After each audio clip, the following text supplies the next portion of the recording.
45 minutes felt like both an eternity and no time at all. Bianca counted her breaths. 1, 2, 3, as she waited in the shadowed alcove near the servants' stairs. The dark cloak Mari had given her smelled of lavender and smoke, too large across her shoulders, but anonymous enough to pass unnoticed in the lower city.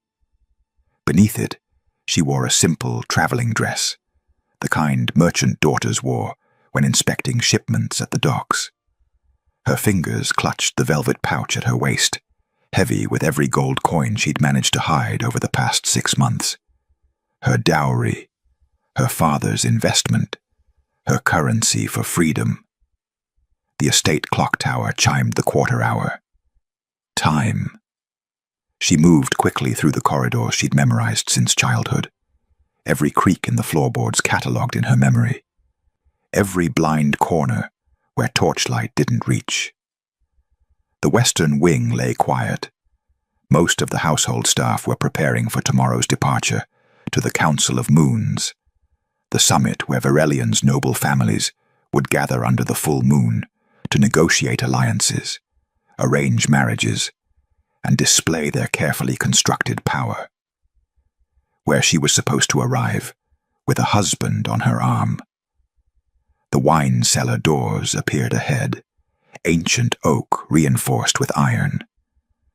Bianca slipped through them and descended into darkness that smelled of earth and fermented grapes.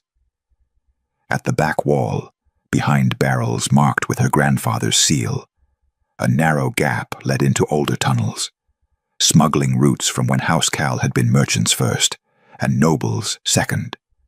The tunnels were cold, the stones slick with moisture.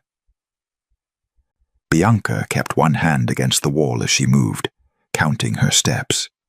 200 paces to the first junction, 300 more to the exit near the Ember Market Square. Her heart hammered against her ribs with every step. Jesse would be waiting. They would leave Verelian tonight, travel to the free territories beyond the Packlands, where noble bloodlines and alpha authority meant nothing. They would build something real, something chosen, something that belonged to them alone. Before we continue, please hit the subscribe and like button and tell me which city you're tuning in from. I love to know where this story found you. Now let's return to the moment everything changed. She emerged from the tunnels into an alley that reeked of fish and old straw. The Ember Market sprawled before her, a maze of torchlit stalls and taverns where merchants and commoners mixed freely after dark. Music drifted from open doorways. Laughter echoed off cobblestones. Bianca pulled her hood lower and moved toward the Black Griffin Tavern, where Jesse had promised to meet her. The tavern's windows glowed warm and golden. Through the thick glass, she could see shapes moving inside, hear the muffled roar of conversation. Her hand reached for the door handle and stopped, because she heard his laugh. Jesse's laugh, the one she knew better than her own heartbeat, was coming from the alley beside the tavern. Relief flooded through her so powerfully she nearly stumbled. He was here. He'd come. Everything would be. Once she pays me, Jesse's voice continued, still laughing, I'll be gone before sunrise. Let the merchant lord clean up his daughter's mess. Bianca's world stopped. You're sure she'll bring the full amount? Another man's voice, unfamiliar and rough. She's desperate enough to bring everything she has. Jesse again, casual, amused. Poor girl actually thinks I love her. Can you imagine? As if I'd throw away my future for some merchant's daughter playing at nobility. But her dowry will set me up nicely in the eastern territories.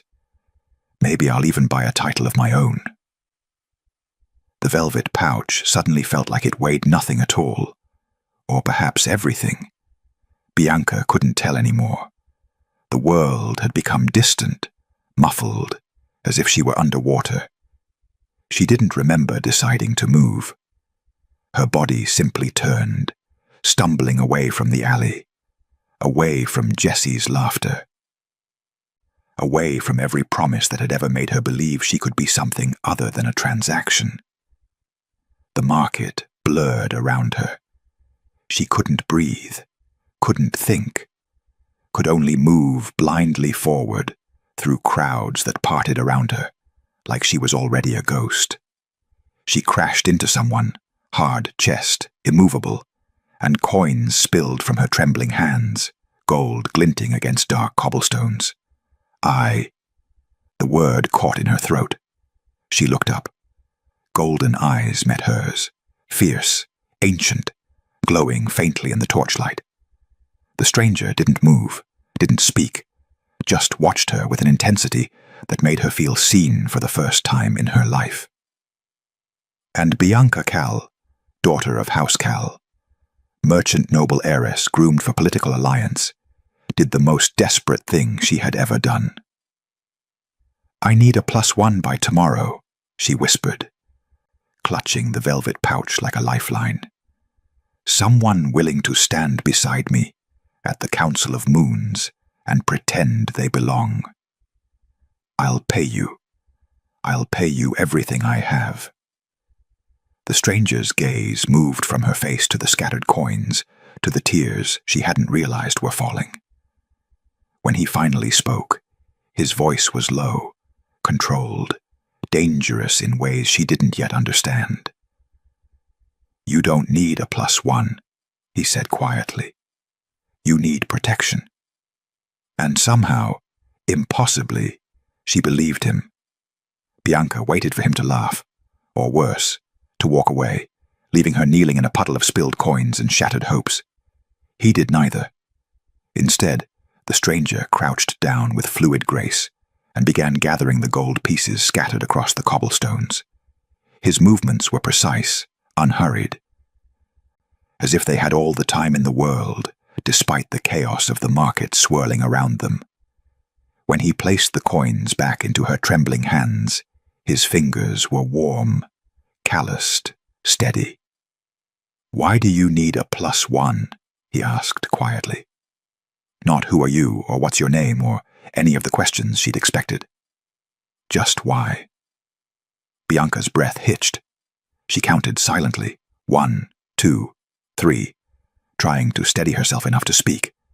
The truth felt too large, too complicated, too humiliating to explain to a stranger in an alley, while Jessie's laughter still echoed in her skull.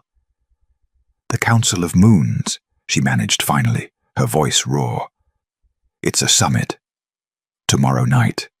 All the noble families and pack leaders gather to—" She stopped, swallowing hard. "I'm expected to arrive with my future husband, to prove my family's worth. If I don't—" "You'll be humiliated publicly," he finished for her. No judgment in his tone, just understanding. Worse than humiliated. Bianca clutched the velvet pouch tighter.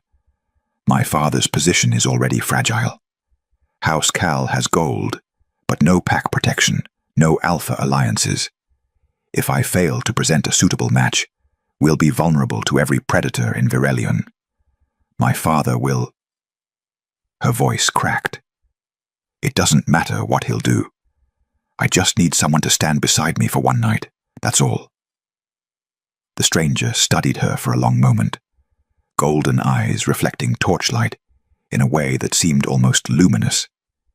Then he stood, extending his hand to help her up. "I'll do it," he said simply, "on one condition." Bianca's heart lurched. "What condition?" "You tell me the truth if I ask for it. No more half-stories." His gaze held hers, steady and impossibly calm. "And you trust that I won't let anyone harm you." It should have sounded arrogant. Instead, it sounded like a vow. "I don't even know your name," Bianca whispered. Something flickered across his expression, too quick to read. "You will, when it matters."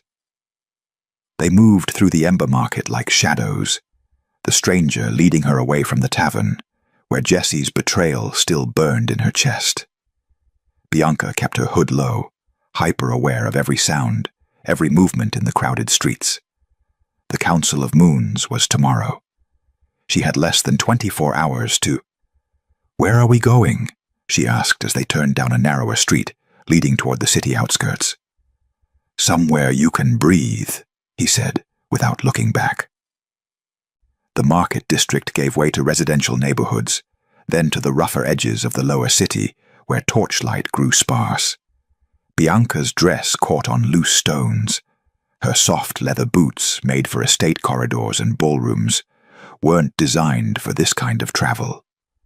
They were passing a darkened alley when 3 figures emerged from the shadows. Pack enforcers. Bianca recognized the silver badges at their belts, the confident swagger of men who enforced alpha law in the lower territories. All 3 reeked of cheap ale and entitlement. "Well, well," the largest one drawled, blocking their path. "What do we have here? Pretty lady out past curfew without pack escort. That's a violation of territorial law, sweetheart." Bianca's blood went cold. She'd heard stories about what happened to unprotected women who crossed paths with enforcers after dark. The stranger stepped forward, not aggressive, just deliberate, positioning himself between Bianca and the 3 men with an economy of movement that seemed almost casual. "She's with me," he said quietly. The lead enforcer laughed. "With you? And who the hell are—" He stopped mid-sentence.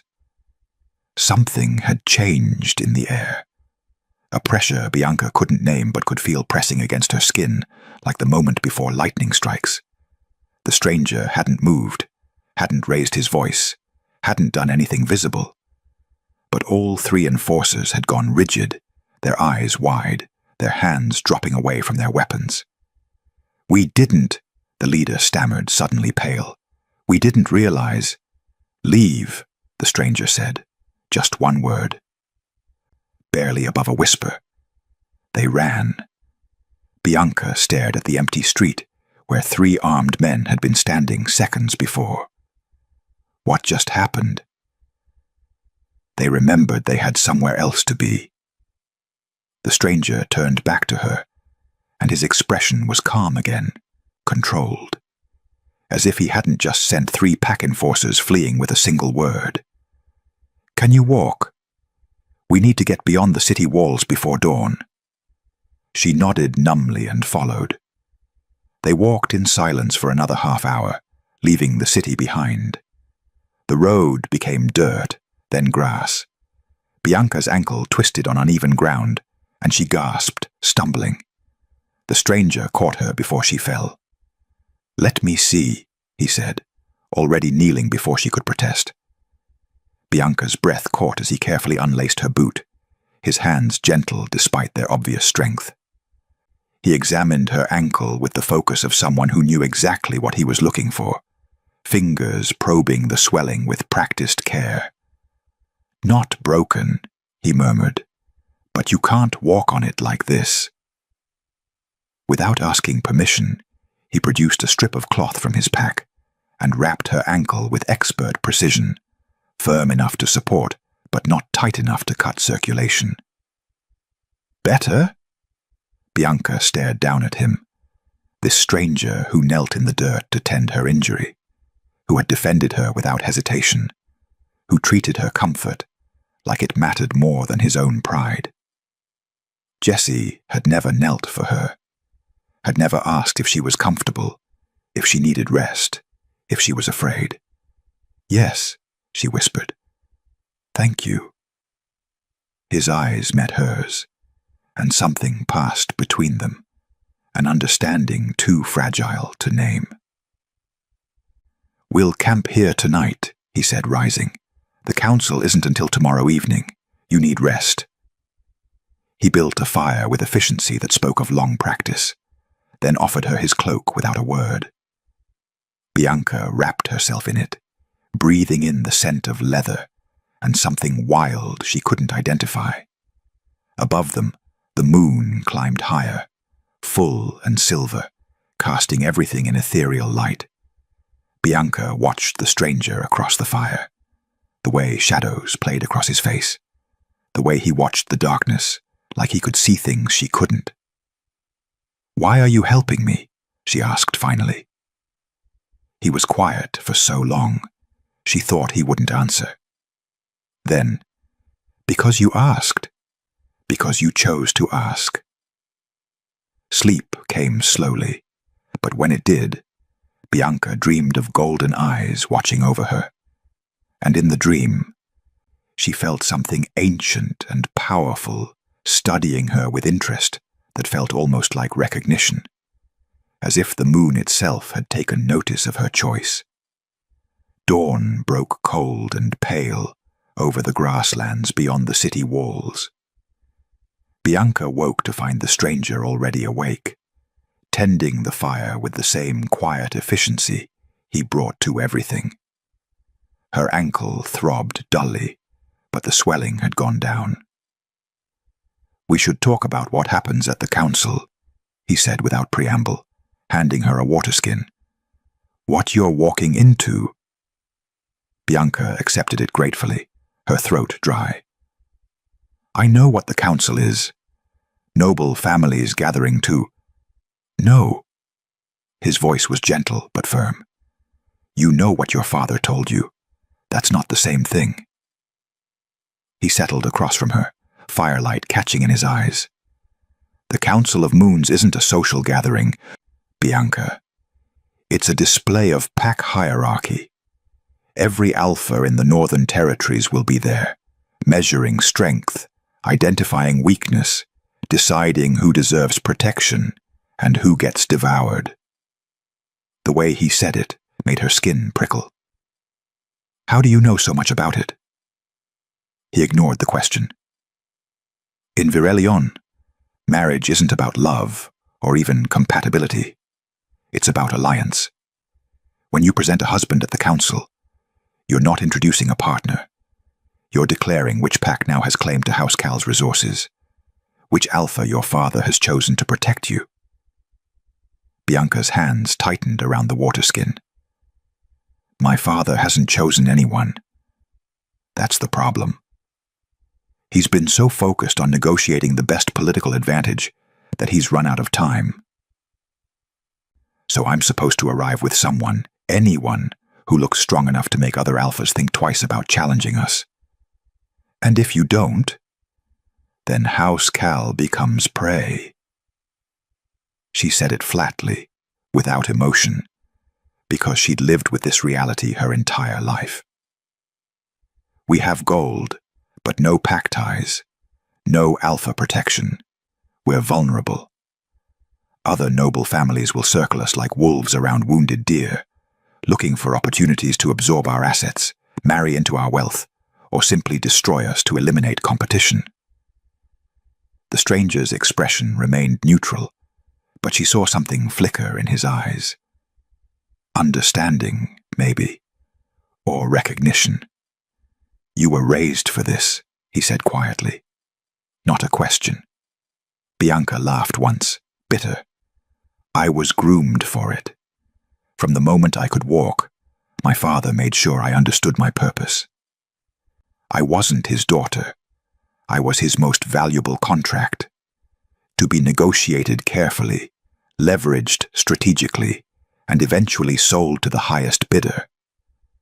She stared into the fire, memories rising like smoke. "My mother tried to protect me from it. She used to tell me stories about choosing your own path, about love mattering more than power.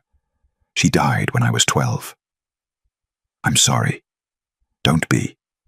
She was weak."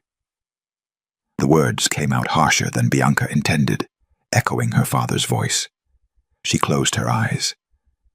That's what he said at her funeral, that she was too soft for this world. That sentiment was a luxury we couldn't afford. He started my training the next day. Etiquette, politics, strategy. How to smile when your stomach churned. How to make men feel powerful while extracting concessions. How to be exactly what someone else needed so they'd pay the highest price. "That's not training," the stranger said, and there was something dark in his voice now. "That's conditioning." Bianca met his gaze. "It's survival. In Verelion, women like me don't get choices. We get transactions." "Is that what you believe?" He leaned forward slightly. "That you're nothing more than currency?" The question hit harder than it should have. Bianca's throat tightened. "I believed—" She stopped, gathering courage. "I believed Jesse was different, that he saw me as more than my father's investment, that maybe love could be real if you were brave enough to choose it." She laughed again, the sound broken. "I was wrong. He was just another man trying to profit from me." At least he was honest about the transaction, once he thought I couldn't hear. The stranger was quiet for a long moment. When he spoke, his voice was careful. "The council will challenge you. They'll ask questions about your husband, where you met, how long you've known each other, why they should recognize this bond. They'll look for weakness." "And you think you can handle that?" Bianca asked. "Pretend to be my husband convincingly enough to fool every alpha in the Northern Territories." His mouth curved slightly, not quite a smile. "I understand the council better than you know. I've seen its politics, its power plays, its hierarchies. I know which alphas respect strength and which ones only understand dominance. I know how they think." There was something in the way he said it that made Bianca pause.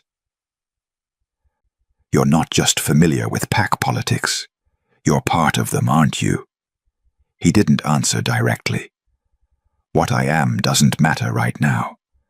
What matters is that when we walk into that council tomorrow night, no one will question your right to be there. No one will see you as prey. Because you'll be standing beside me." "Yes." Bianca studied him across the fire. This stranger who had appeared exactly when she needed him, who moved through the world with quiet authority, who knew too much about alpha lore and pack hierarchies to be a simple mercenary. "I don't believe in love anymore," she said suddenly. "I don't believe in rescue or fairy tales or men who keep their promises. I believe in survival, in making the best choice available when all your options are terrible." She counted her breaths. 1, 2, 3. "Is that wrong?" "No." His answer was immediate, certain. "It's honest." Something in his tone made her chest ache. He wasn't pitying her, wasn't trying to convince her she was wrong or broken or too damaged to deserve better. He was simply listening, accepting her truth without trying to fix it. And that terrified her more than anything else, because she was starting to feel safe with him, starting to trust that when he said he'd protect her, he meant it, starting to believe that maybe, just maybe, this transaction could be different. That night, as the fire burned low and the stranger kept watch, Bianca drifted into uneasy sleep. She dreamed of golden eyes again, but this time they weren't just watching. They were beckoning, pulling her toward something vast and ancient and utterly beyond her understanding. The moon hung impossibly large above her, marked with silver light that pulsed like a heartbeat. And in the dream, she heard a voice that sounded like thunder and velvet combined. "You've already chosen, Bianca Cal.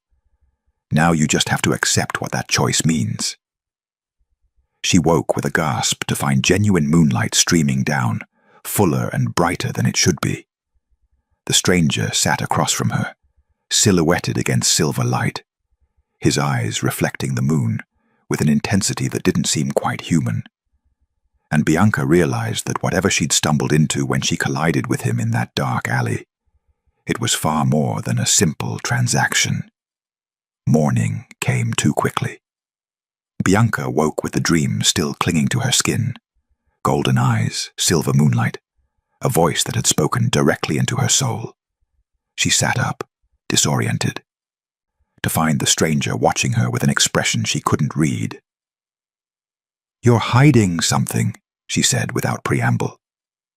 Her ankle felt better, the swelling nearly gone.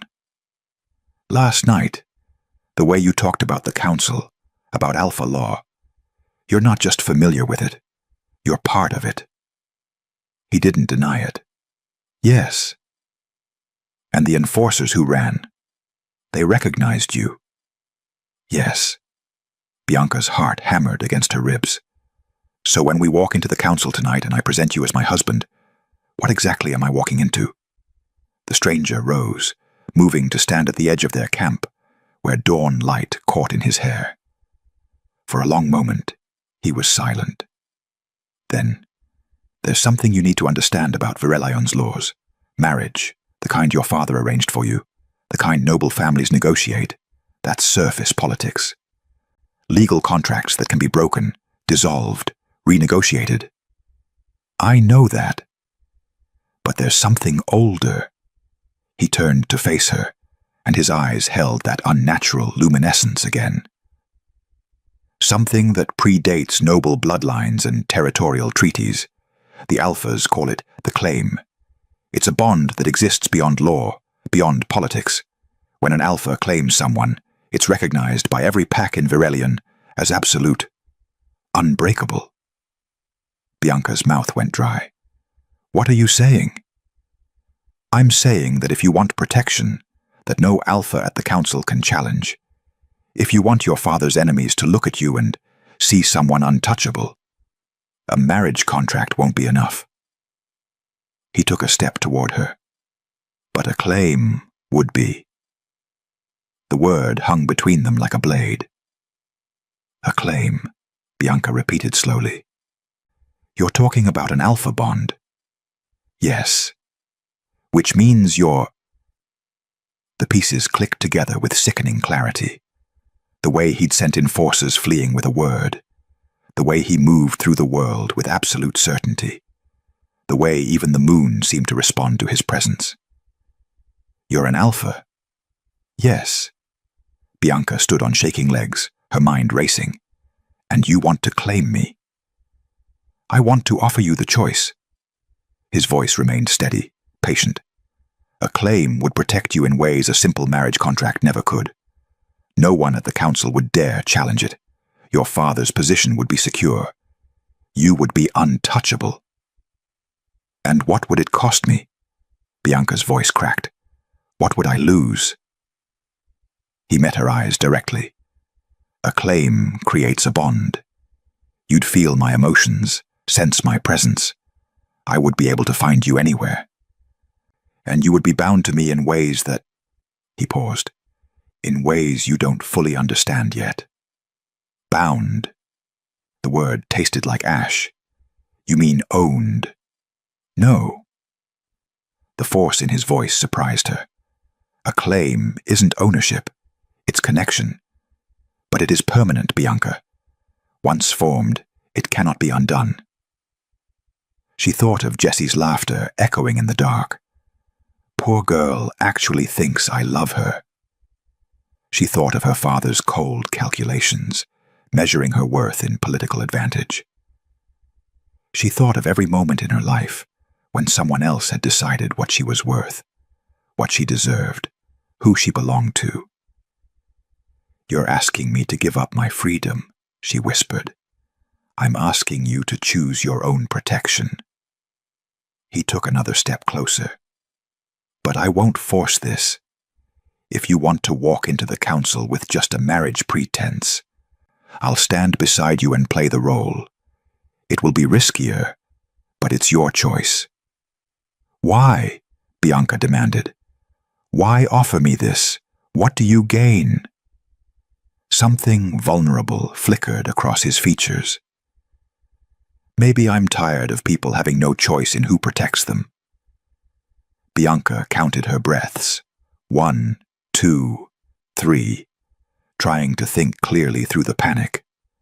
A claim would protect her, would make her untouchable, would give her the safety she'd never had. But it would also bind her to a stranger, whose name she still didn't know. If I agree, she said slowly, I need to understand something.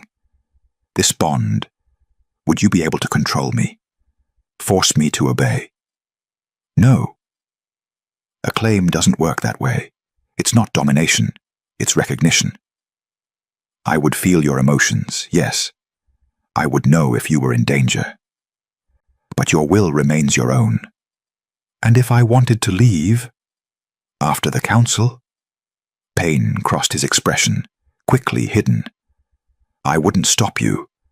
The bond would remain, but you'd be free to go wherever you chose. Bianca closed her eyes. Every instinct screamed that this was insane, that binding herself to an alpha she'd known for less than a day was madness, that she'd just be trading one cage for another. But when she opened her eyes and looked at him, she saw something she'd never seen in Jesse's face, or her father's: respect for her agency. He wasn't demanding, wasn't manipulating, was simply offering, and genuinely willing to accept her refusal. I won't be owned again, she said, her voice stronger now. Not by you, not by anyone, but I will choose. I will choose protection. I will choose safety. I will choose to trust you until you give me a reason not to. The stranger's eyes widened slightly. Bianca, do it, she said. Claim me. But understand this. I'm choosing you. Not because I have no other options, but because for the first time in my life, someone is letting me choose. He moved then, closing the distance between them with deliberate slowness, giving her time to change her mind. When he stood before her, he extended his hand palm up. This will hurt, he warned, but I'll make it as quick as I can. Bianca placed her hand in his. The world ignited. Pain lanced up her arm, not the pain of injury, but of connection, like lightning finding ground. Silver light erupted between their palms, spreading up both their arms in patterns that looked almost like script. Heat flooded through Bianca's chest, stealing her breath, making her bones ache with the weight of something ancient, forcing itself into existence. She gasped, knees buckling, but he caught her, held her steady, while the bond seared itself into reality. And then she felt him, not just his physical presence, but his emotions, his essence, felt his fierce protectiveness, his loneliness, his strange tenderness toward her, felt the way he'd been watching her, not with possession, but with something closer to wonder. When the light faded, they stood together, breathing hard, still holding hands. It's done, he said quietly. Bianca looked down at her arm, where silver marks faded slowly beneath her skin, leaving only warmth behind. She could still feel him, a presence at the edge of her awareness, steady as a heartbeat. She should feel trapped, terrified, should regret this irreversible choice. But strangely, all she felt was safe. I still don't know your name, she whispered. His thumb brushed across her knuckles. You will. Tonight, when it matters. The council hall rose against the night sky, like a monument to power. All stone and silver banners, torches burning with flames that seemed to reflect the full moon hanging overhead. Carriages lined the courtyard, each bearing the crests of noble houses and pack territories. Bianca could hear music drifting from inside, conversation, laughter, the sound of people who belonged.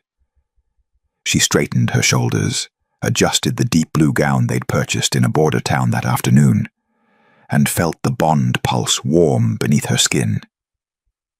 He was beside her, steady, certain, radiating a presence that made nobles turn and stare as they approached. "Ready?" he asked quietly. Bianca thought of every moment that had led here. Her mother's death, her father's cold contracts, Jesse's betrayal, the desperate collision in a dark alley, the claim burning silver between their hands. "Yes," she said, and meant it. They entered together. The great hall fell silent in waves as they walked through the massive doors. Hundreds of eyes turned toward them, noble families in their finest dress, alphas marked by the authority they carried like crowns, political advisors whispering behind jeweled hands. Bianca kept her chin high, her steps measured. She felt different than she had 2 days ago. The woman who'd fled her father's estate in terror seemed like a stranger. This woman, the one walking into the Council of Moons with an alpha's claim burning beneath her skin, this woman was someone new. "Bianca," her father's voice cut through the whispers. Lord Cedric Cal pushed through the crowd, his face mottled with fury. "Where in the 7 hells have you been? Do you have any idea?" He stopped abruptly, his eyes landing on the stranger beside her. Every alpha in the room had gone still. "Father." Bianca's voice came out colder than she'd intended. "I've arrived as commanded, with my husband as required by council law." "Your husband?" Lord Cedric's face contorted. "What husband? Who is this man? I authorized no marriage contract, no negotiation." "Perhaps," a smooth voice interrupted from the raised dais, "introductions are in order." Alpha Dorian Blackmere, head of the council, regarded them with calculating interest.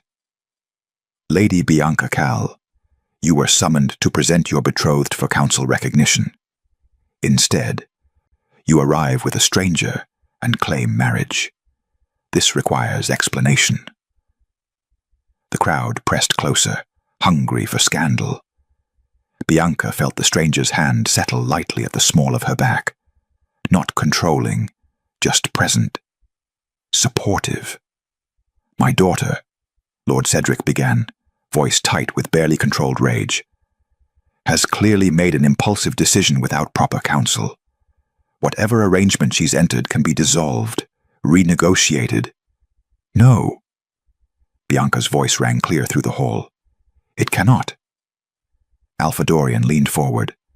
"And why is that, Lady Bianca?" She met his gaze steadily. "Because this isn't a marriage contract, Alpha Dorian. It's a claim." The shockwave was immediate. Gasps rippled through the crowd. Several alphas rose from their seats, their attention fixed not on Bianca, but on the man beside her with sudden, electric intensity. "A claim?" Lord Cedric's voice rose to a near shout. "That's impossible. No alpha would claim you without negotiating with me first, without proper." He turned on the stranger, drawing himself up to his full height. "Who are you to dare?" The stranger stepped forward. The temperature in the room dropped. Every alpha present straightened, their instincts responding to something Bianca could feel through the bond now. Raw, absolute authority radiating from him, like heat from a forge. When he spoke, his voice carried to every corner of the massive hall without strain. "Caelan Thorne," he said simply, "Alpha King of the Northern Territories." The silence that followed was absolute. Bianca's heart stopped. Alpha King, the ruler of all northern packs, the most powerful alpha in Virelion. The man whose name alone could shift political alliances and end bloodlines. She had claimed the Alpha King, or rather, he had claimed her. The crowd erupted. Nobles surged forward, voices rising in shock and speculation. Several lesser alphas actually bowed. Lord Cedric stood frozen, his face cycling through disbelief, calculation, and barely suppressed rage. Alpha Dorian remained seated, but his expression had shifted to something between respect and wariness. "Alpha King Kalen, we had no notice of your attendance, nor of your involvement with House Cal. I require no permission to attend the council I established," Kalen said mildly. "As for my claim, it is my right to choose my mate without explanation or approval." "Your mate?" Lord Cedric found his voice again, though it shook. "My daughter is your mate." "By her choice," Kalen said, and there was steel beneath the calm now. "Bianca Cal chose me when she had every reason to trust no one. I chose her in return." Movement at the hall's entrance drew attention. Guards entered, dragging a figure between them, a man with sandy hair and expensive clothes now rumpled from confinement. "Jesse." Bianca's breath caught. Through the bond, she felt Kalen's immediate response. Protective fury barely leashed. "We found this one trying to flee the city," one of the guards reported. "He matches the description of the man who was negotiating false marriage contracts with several noble houses, including House Cal." Jesse's eyes found Bianca's across the hall. For one moment, she saw recognition there, and fear. All the air left her lungs. Rage rose hot and vicious in her throat. Tangled with grief for the girl she'd been, the one who'd believed his lies. Vindication burned alongside the fury, because here was proof, public, undeniable proof, that she'd been right to run. But underneath it all was something darker. The knowledge that she'd almost traded one cage for another, that Jesse would have taken everything and left her with nothing. Lord Cedric was speaking rapidly now, his voice rising. "This is clearly some misunderstanding. My daughter is confused, manipulated. She couldn't possibly have understood what accepting an alpha claim meant. The bond should be dissolved until proper negotiations." "There will be no dissolution." Kalen's voice cracked like a whip. "No negotiation, no renegotiation. Bianca Cal is my claimed mate, recognized by every law in Verelion, and anyone who challenges that challenges me personally." Lord Cedric's face darkened to purple. "You dare. She is my daughter, my property to negotiate." "I am no one's property." Bianca's voice surprised even her with its strength. "Not yours, father. Not his. I made my choice." Her father moved then, surging forward with fury contorting his features, his hand rising as if to strike her the way he had 100 times in her childhood, when she'd dared to question his authority. Kalen's roar shook the hall. Lord Cedric's hand never made contact. Kalen moved faster than sight, catching the older man's wrist mid-swing, his grip iron and absolute. The roar that tore from his throat was not human. It was primal, ancient, the sound of an alpha protecting his mate from threat. The force of it drove every person in the hall back a step. Glasses shattered, torches flickered. Several lesser wolves dropped to their knees involuntarily, their instincts overriding pride. "No one," Kalen said, his voice resonating with power that made the air vibrate, "touches my mate." Lord Cedric's face went white. His wrist bones creaked under the pressure of Kalen's grip. Around them, the council had erupted into chaos. Some nobles backing away, others pressing forward to see. Alphas rising from their seats with predatory interest. Alpha Dorian slammed his staff against the floor. "Order! There will be order in this hall." Kalen released Lord Cedric, with enough force to send him stumbling backward. The older man caught himself, cradling his wrist, his eyes wide with something Bianca had never seen there before. Fear. "Alpha King Kalen," Dorian's voice was measured but firm. "Lord Cedric's actions were inappropriate, but violence in the council hall, Was his, Kaelin interrupted, still radiating barely controlled fury. He attempted to strike his daughter in front of witnesses, in front of the entire council, because she dared to claim agency over her own life. "She's my daughter." Lord Cedric found his voice again, though it shook. "I have the right to discipline. You have no rights over her anymore." Kaelin's golden eyes blazed. "She is claimed. That supersedes every bond of blood, every noble custom, every contract you ever imagined negotiating. She belongs to herself, and she chose me." One of the council guards cleared his throat. "Alpha King, if I may, this man we apprehended has information relevant to House Cal's situation." All eyes turned to Jesse, still restrained between two guards.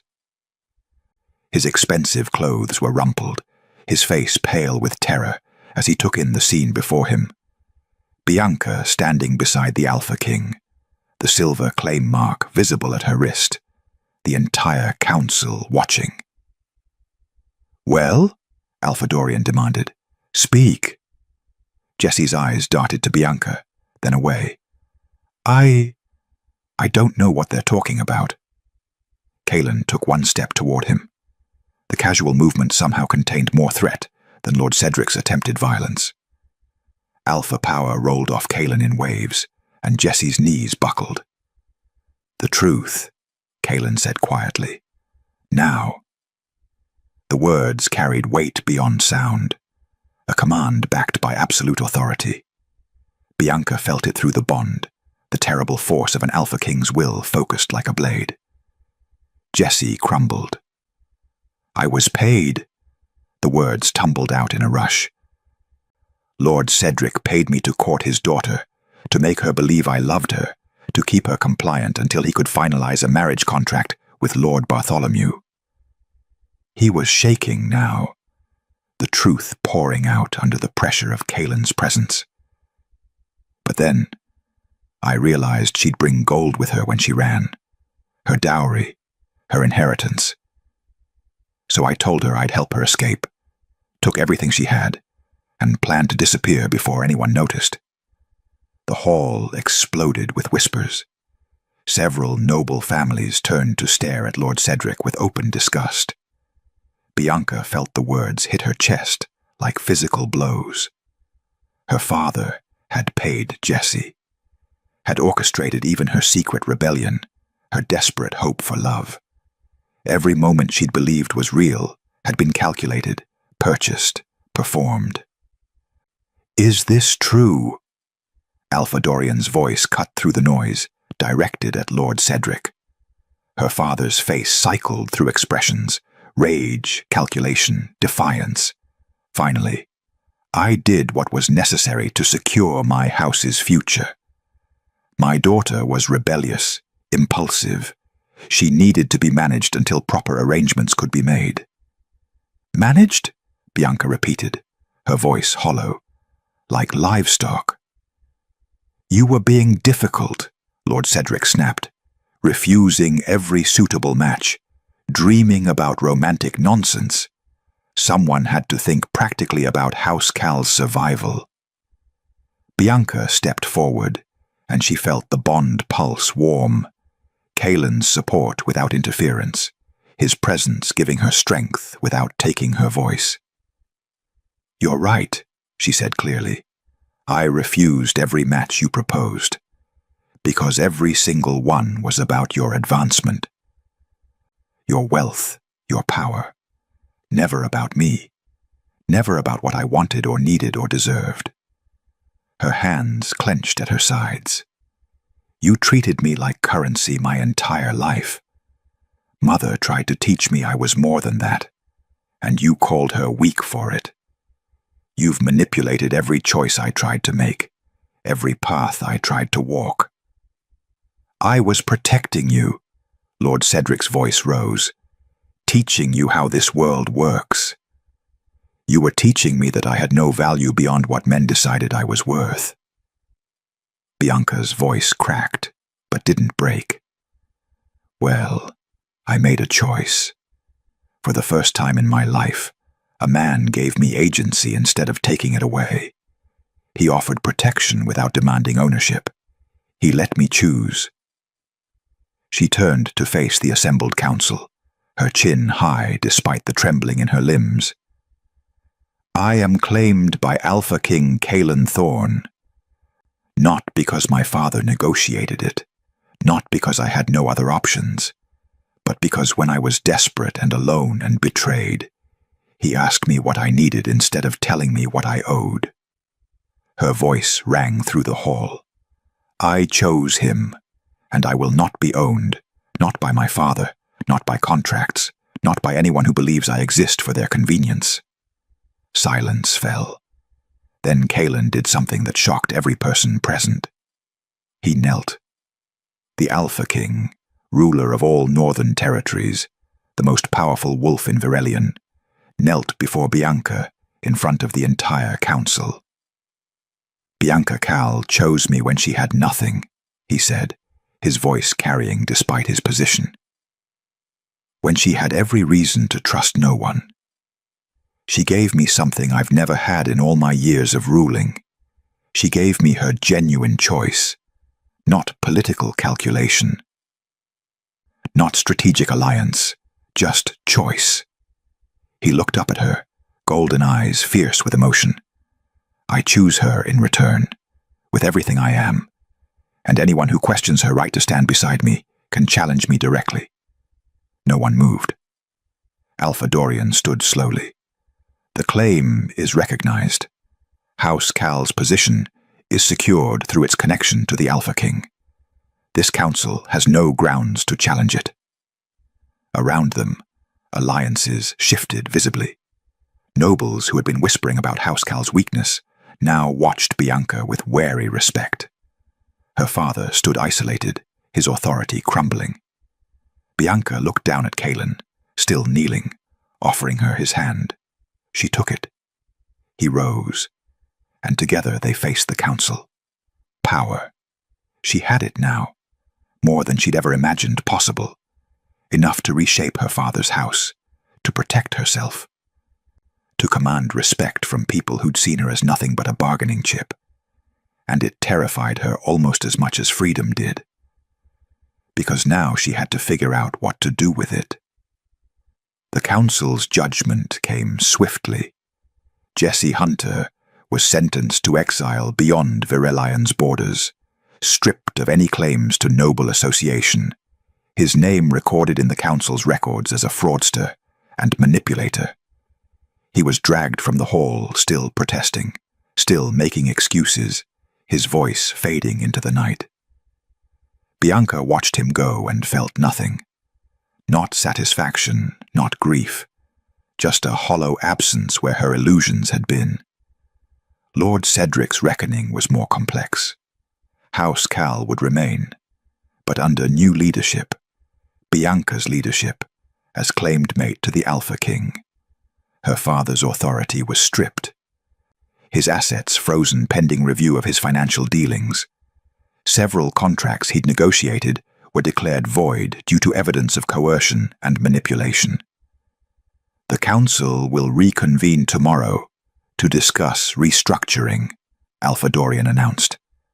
Lady Bianca, as Queen Consort to the Alpha King, will represent House Cal's interests going forward. Queen Consort. The title landed on Bianca's shoulders like a physical weight. As the hall emptied, nobles offering careful congratulations and calculated alliances, Bianca found herself alone in an antechamber with her father.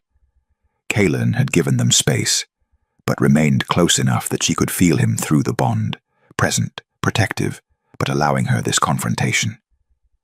Lord Cedric stood by the window, his back rigid, cradling his injured wrist. For a long moment, neither of them spoke. "You've destroyed everything I built," he said finally, his voice flat. "No." Bianca's response was quiet, but firm. "You destroyed it yourself when you decided your daughter was merchandise." He turned to face her, and for the first time in her memory, he looked old. I was protecting you, teaching you survival. You were teaching me that I had no value beyond what others assigned me.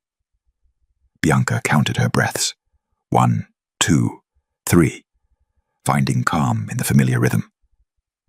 Mother tried to teach me differently, that I deserved to be chosen, not purchased. You called her weak for that. She was weak. This world devours the weak. And yet I'm standing here, and you're not. Bianca met his gaze steadily.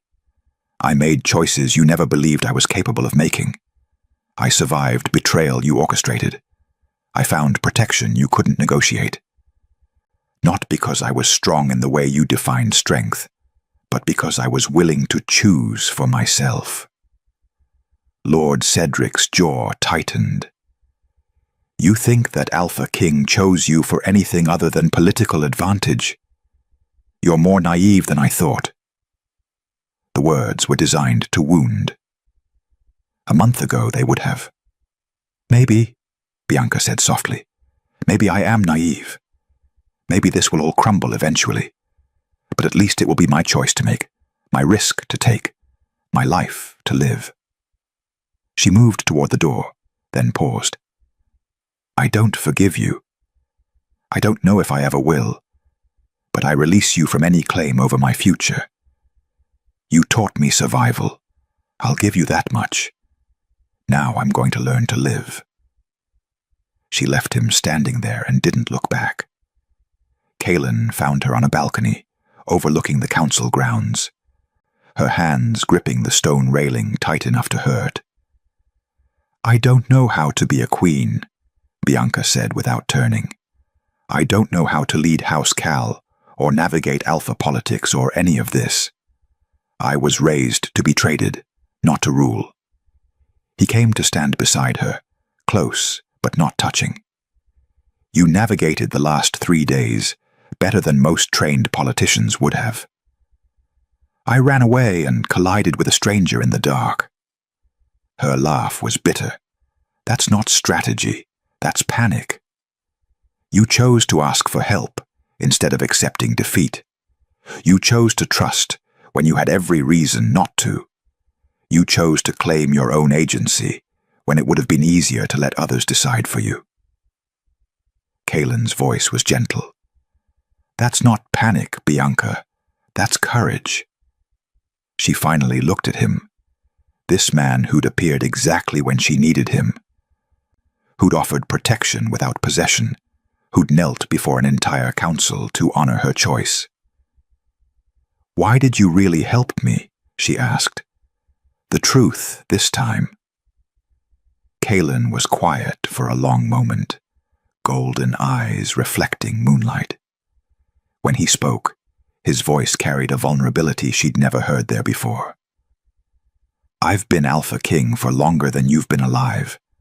I've had power, authority, respect. Everything a ruler could want. He gripped the railing beside her hands. But no one has ever chosen me, Bianca.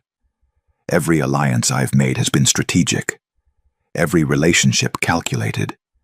People bow to my authority, fear my power, want what I can give them. But no one has ever looked at me and simply chosen me for who I am beneath the title. Bianca's breath caught. When you asked me to be your +1 in that alley, you didn't know who I was. You just saw someone you thought might help. A small, sad smile touched his lips. For the first time in centuries, someone chose me without knowing what they'd gain from it. And when I offered you the claim, you chose me again, not because I was the Alpha King, but because I'd treated you like your choices mattered. I did know, Bianca admitted quietly, not consciously, but I felt it, the power in you, the authority. Some part of me recognized what you were. And you chose me anyway. I chose you anyway. They stood in silence, the bond between them humming with emotions too complex to name. Affection, Bianca realized. That's what she felt through the connection. his genuine affection for her, not as a political asset or a beautiful prize, but as the person who'd stumbled into his life and asked him to stand beside her. "I'm terrified," she whispered, "of this power, of this responsibility, of failing everyone who's now depending on me." "So am I," Kaylin said. "I'm terrified that you'll realize you chose wrong, that I'll fail to protect you the way you deserve, that this bond I've wanted for so long will become a cage you grow to resent." Bianca turned fully toward him. "Then we'll be terrified together." He smiled, genuinely smiled, and the expression transformed his entire face. Together. When the council reconvened the next morning, Bianca walked into the hall with her shoulders straight and her head high. She wore the formal robes of House Cal, modified with silver threading that marked her status as Queen Consort. Kaylin walked beside her, but slightly behind, a public statement that she was leading her house, not being led. Alpha Dorian regarded her with something approaching respect. "Lady Bianca Cal, Queen Consort. House Cal's restructuring awaits your direction." Bianca took a breath, counted 1, 2, 3, and spoke with a voice that surprised her with its steadiness. "House Cal will no longer negotiate marriages as political contracts. Any alliances we form will be based on mutual benefit and genuine consent, or they will not be formed at all." She met the eyes of the assembled nobles and alphas. "I was raised as currency. I will not perpetuate that system. If that costs us political power, so be it." Murmurs rippled through the crowd, some approving, others scandalized. Bianca didn't flinch. She'd made her choice. Now she would live with it. The Alpha King's court was nothing like Bianca had imagined. She'd expected cold stone halls and rigid hierarchy, warriors posturing for dominance, the constant threat of violence lurking beneath political civility. What she found instead was something far more complex. A web of loyalties and rivalries, ancient pack dynamics intersecting with modern politics, and a council of advisors who watched her with varying degrees of skepticism and curiosity. "They're waiting for you to fail," Kaylin told her during her second week at court, when she'd spent 3 hours mediating a territorial dispute between two lesser alphas. "Not maliciously. They just don't know what to make of a queen consort who wasn't born into pack politics." "Good," Bianca said, reviewing the agreement she'd drafted. "Low expectations are easier to exceed." She learned quickly that dominance wasn't her tool. Intelligence was. When Alpha Marcus challenged her authority over a trade route decision, she didn't try to outroar him. Instead, she presented detailed shipping records, weather patterns, and economic projections that made her position irrefutable. He'd grudgingly conceded, and by the next council meeting, he was asking her opinion on his own territory's commerce.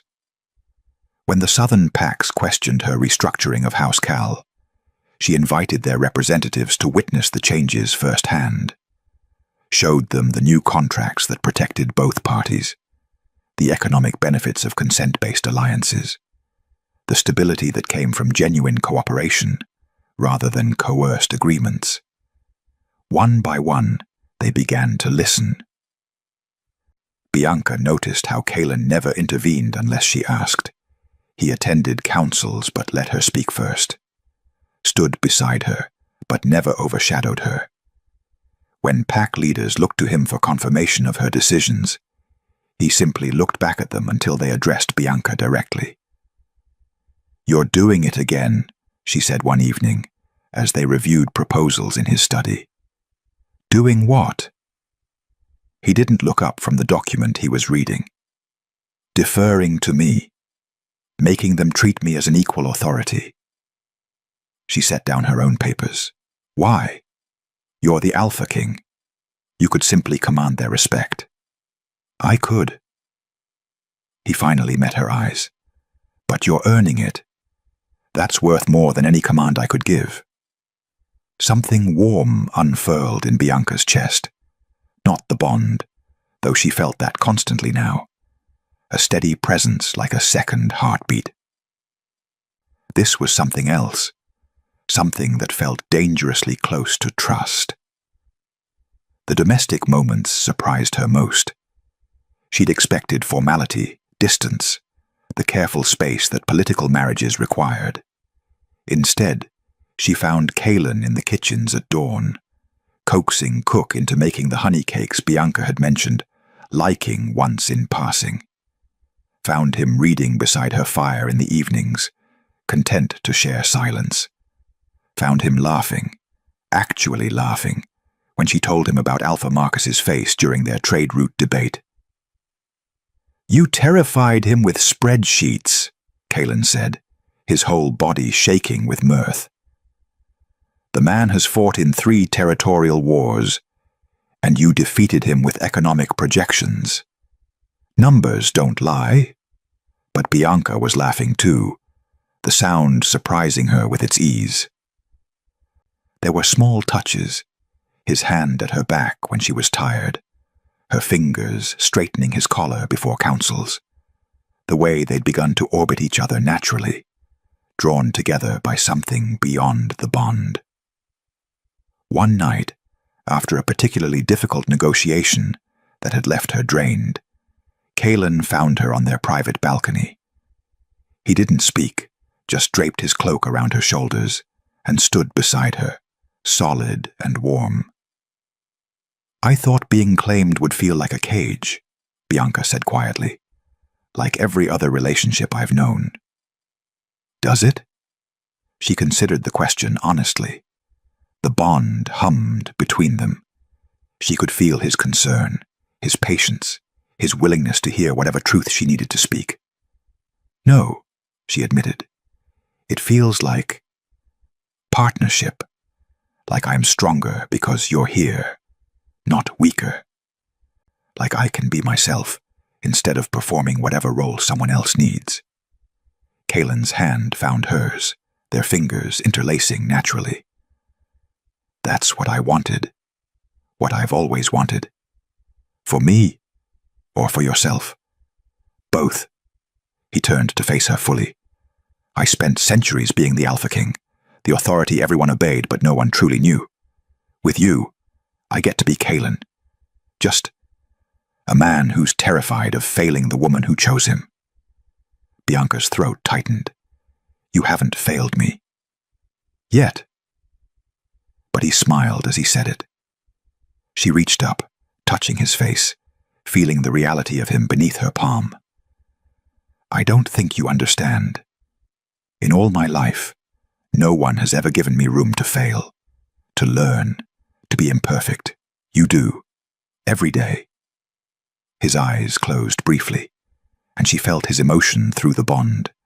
Gratitude, wonder, something achingly vulnerable. "I'm falling in love with you," she whispered, the words terrifying and true. "Not because of the bond, not because you're the Alpha King, but because you see me, really see me, and you like what you see." When Kaelin kissed her, it wasn't the desperate collision of political arrangement or the calculated exchange of formal alliance. It was choice, affection, the beginning of something genuine. "I've been in love with you since you crashed into me with a pouch of gold and terror in your eyes," he murmured against her lips. "Since you chose to trust me when you had no reason to.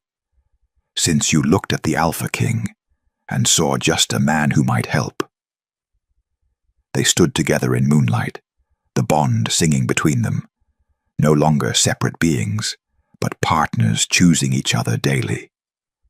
The coronation ceremony wasn't Bianca's idea, the council insisted. "A queen consort must be formally recognized," Alpha Dorian explained, "especially one who's restructuring centuries of tradition." The ceremony was held under the full moon, in the ancient coronation grounds where alphas had been crowned for generations. Bianca wore silver and blue, House Cal's colors merged with the white of the Alpha King's court. But when the moment came for Kaelin to place the crown on her head, the symbolic gesture of authority granted, he did something unexpected. He handed her the crown. "You earned this," he said clearly, loud enough for all assembled to hear. "Not through me, but through your own strength, intelligence, and courage. You don't need me to grant you authority. You claimed it yourself." Bianca took the crown with trembling hands. It was lighter than she expected, silver worked with moonstone that caught the light. She placed it on her own head. The assembled court erupted in acknowledgement, not the polite applause of political necessity, but genuine recognition. Kaelin took her hand, and together they faced the court. Not king and subject, not owner and owned, partners. "The Queen Consort has spoken," Kaelin announced, "and I, for one, intend to listen." Later, in the privacy of their chambers, Bianca set the crown aside and looked at herself in the mirror. The woman staring back wasn't the desperate girl who'd fled her father's estate, wasn't the broken thing Jesse's betrayal had created. She was someone new, someone chosen and choosing, someone learning that love didn't have to be a cage. It could be wings. Kaelin appeared in the reflection behind her. "No regrets?" he asked. Bianca thought of everything she'd lost, her illusions, her innocence, her belief that the world was anything other than complicated and difficult. Then she thought of everything she'd gained. "No regrets," she said, and meant it completely. The Council of Moons reconvened 6 months after Bianca had walked into that hall, beside a stranger, and changed everything. The great hall looked the same, stone and silver, torches burning, nobles in their finest dress. But the atmosphere had shifted. Where once there had been rigid hierarchy and unquestioned tradition, now there was something new, something that felt almost like possibility. Bianca stood before the assembled alphas and noble houses, the crown she'd placed on her own head, catching moonlight through the tall windows. Kaelin sat in the Alpha King's seat, but his attention, like everyone else's, was focused on her. "The Council recognizes Queen Consort Bianca Cal," Alpha Dorian announced formally, "who brings proposals for legislative reform." Bianca took a breath, counted 1, 2, 3, and spoke with a voice that no longer trembled. "For centuries, Virelion's noble families have treated marriages as transactions. Daughters and sons traded like commodities to secure alliances, with no consideration for consent, compatibility, or choice." She met the eyes of the assembled leaders steadily. "I propose new laws protecting the right of all individuals, regardless of house, rank, or pack affiliation, to refuse marriages they do not choose, to have agency over their own bonds, to be partners in alliances rather than property." Murmurs rippled through the crowd, some approving, others resistant. "You're asking us to dismantle systems that have maintained stability for generations," one of the elder alphas challenged, "to prioritize individual choice over house security." "I'm asking us to build stronger foundations," Bianca countered. "Alliances based on genuine cooperation are more stable than those built on coercion. People who choose their bonds fight harder to protect them." She gestured to the detailed proposals her advisors had prepared. "These reforms don't eliminate strategic marriages. They simply require that both parties consent freely, that no one is forced, manipulated, or sold into bonds they don't want." Another alpha spoke up. "And if houses refuse to adapt? If they continue the old practices?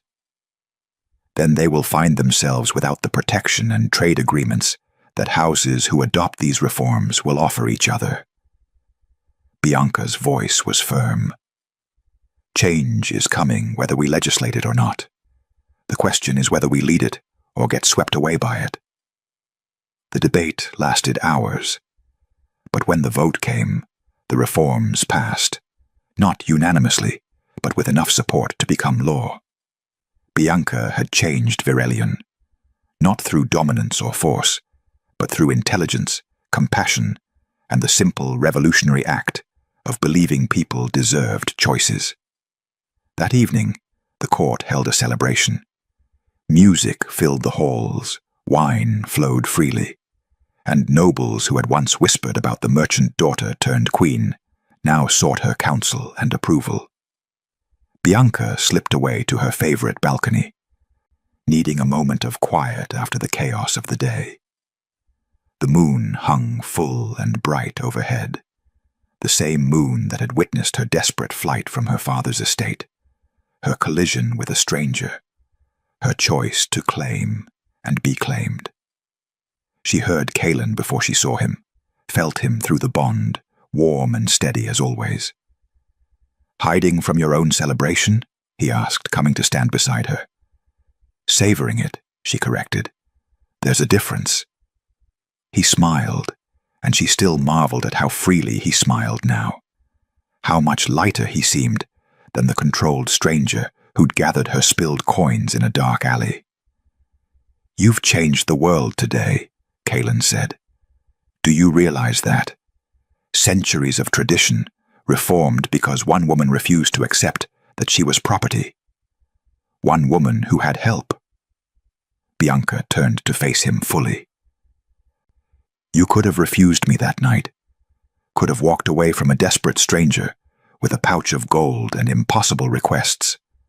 But you didn't." "I couldn't." His hand found hers naturally. "The moment you asked me to stand beside you, I knew. Some part of me recognized that you were about to change everything, starting with me."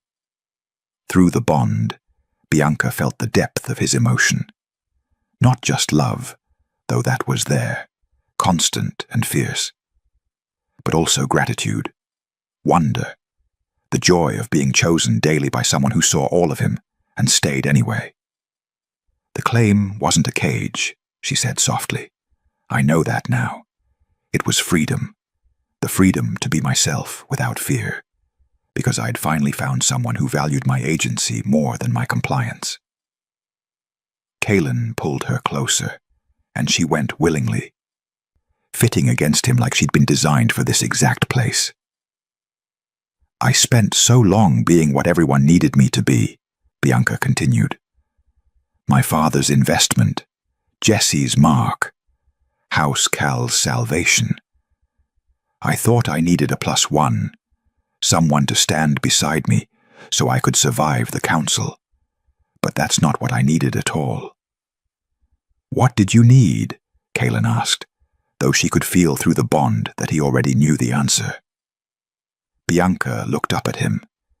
This man who'd given her protection without possession, partnership without domination, love without conditions.